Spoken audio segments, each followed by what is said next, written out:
Did you ever once stop to think about time? I know, that's a weird question to begin with. Time is time, right? But how does it work?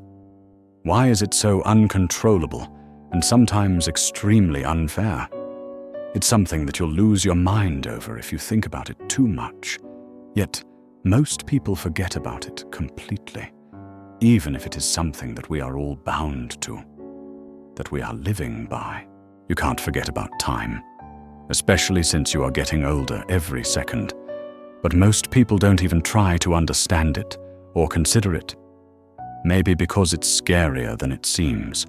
And trust me, it really is scary. Try this, for example. Take your hands and clap once. That's it. That clap is now gone forever. No matter how much money or power you have, it'll never get back, no matter how close it still seems. Seconds start turning into minutes. Minutes turn into hours. And the more you live, the more distant it becomes. That's really scary.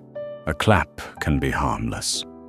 But when you start to think about everything that happened in the past, you start to feel this weird sense of nostalgia. You can't help but smile at the past and still be sad about it, because it'll never happen again the way it happened. But you know, the reason I'm telling you this isn't just to show you how scary time is. I'm telling you this because we humans forget something. Something important. We forget that our own minds are the ones to hurt us the most. They are the ones who control our lives. Time is going to be scary no matter what we do. No matter how much we try to control it, we won't. But we can try to control something. Our minds. They can make our lives better. Because maybe you're still living in those walls that society built for you.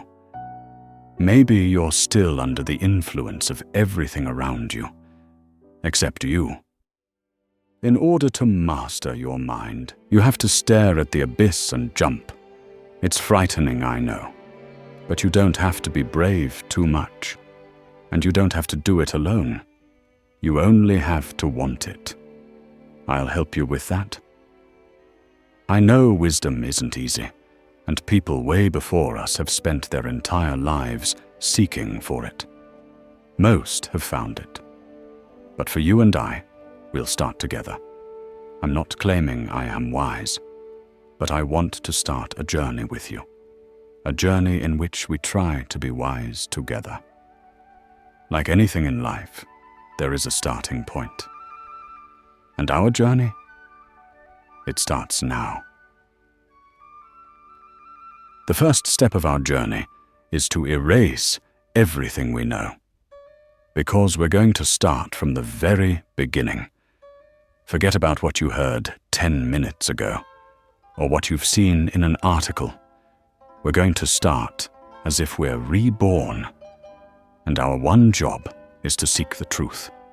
We don't need to be pressured by society, or adhere to any norms that won't help us with our mission. We're going to live with the sole purpose of questioning, doubting, and being skeptic. And then we're working to find the torch in the dark cave. We're going to try to understand why things happen the way they do. Why there's still, for example, debate on choosing money over love. Also, I'm not going to be too academic, which means I'm aiming to make it simple and entertaining. Imagine you're sitting with someone in a coffee shop, with unlimited coffee and unlimited time, and we're just talking about everything. That's what I want you to feel when we're both seeking truth and wisdom, now that we have everything in place. Let's start with the very first question we can ask ourselves if we're reborn. Why are we here? It's a strange place. There are people walking, working, laughing. There are trees in some places, buildings in others. But still, why are we here truly? Many people live entire lifetimes without truly knowing the answer. Yet, if you ask them this simple question, they'll perhaps ignore it. even get angry maybe. They don't want their entire belief system challenged, but you can never grow if you don't challenge yourself. The truth is, I don't even know the answer either. I have spent my entire life trying to understand why I'm here, going over if not hundreds of articles, trying to find the answer in books, but I never truly found the answer to that. I don't know why I am here. I could say I'm here to help people, but is that really a valid reason to be brought upon this earth? Isn't that something you do regardless? Something that feels right already? Science or religion can give us certain meaning, whether a very slow chain of actions or a creation of a creator. They can give us maybe the explanation. But the thing is, you're never going to know why you are here.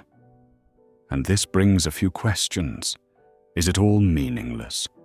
Or is there some meaning behind our existence? Let's try to tackle the meaningless side first. Now, we exist. But there is no reason for our existence. What can we do with that knowledge? It means we're just here. We have no pressure to be what we are supposed to be based on society. There is a certain freedom to be whatever we want. But still, we can't forget something. This can easily take a bad turn. It can also mean life is meaningless, and so is our existence. Now we have a problem. Is having no reason of existing meaningless or freeing? Is it a freedom or a hard pill to swallow? Let these two questions sink in, because I've noticed there is a fine line between them. I've seen many people claim that their life is full of freedom, only to then be hit by a knowledge about themselves, people around them, or something, and it makes them label everything as meaningless. Maybe they lost their job or a partner. These events can make it very hard to see the freedom, if it even exists. Now we can say there are two things to consider. Either life is truly meaningless, which in this case we can't really do much about it, or the meaninglessness is a form of freedom. We can do whatever we want. That's for the meaningless side. Now let's move to the reason behind our existence, and for that, I have an example. Imagine you're building a computer. There is the processor, the memory, and other things. All these things go hand in hand, and they are needed. Every part of a computer is needed for it to function properly. Now, this is the analogy that I think of as a reason behind existence. I think there is some necessity for every person who's existing to exist. I know this sounds too optimistic, but we're here to ask questions and to consider everything. If this is the case, then it's a good thing, right? It's a good thing to be needed in this world only by existing. After all, why is it you who's alive and not some other person? This means you are needed, even if you can't see it yet. But again, there is another question in this side of the coin. If I say that you are needed and you break bad, are you truly needed for being evil? Are you here to make the world a worse place?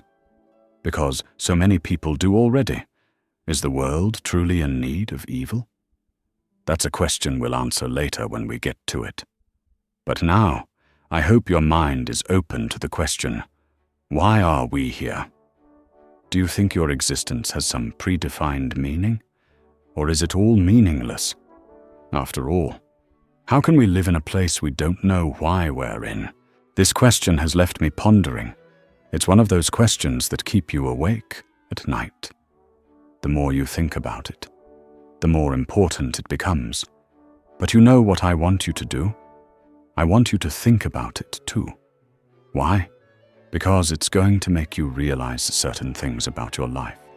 And we're here to realize those things. This is just the beginning. And for what's next, we need to know who we are and the harsh truth that comes with it.